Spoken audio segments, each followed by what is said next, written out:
86 GMC here. It's a Safari, and this is really common with these vehicles. If you have no fuel pump, maybe you've even changed the fuel pump and found out you didn't need to change it because it's still doing the same thing, or before you change it, check this out. So first of all, check your headlights, see if you got headlights. If you don't have headlights, go straight here. If you do have headlights, check this out. But if you don't have headlights and you don't have fuel pump, go straight here. So pull your battery out. Right behind the battery is that plug that goes into the firewall. Here's the other end of it. Don't mess around and try to repair it. You'll waste too much time. See how it's melted? Yours probably is too. If it's like this, just cut it off. And this little clip, just break the ring around it.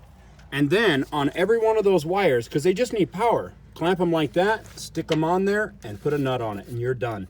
So I hope this video helps you out. Please click like, please click subscribe, click on my name underneath this video for all my other how-to videos. And as always, guys, enjoy.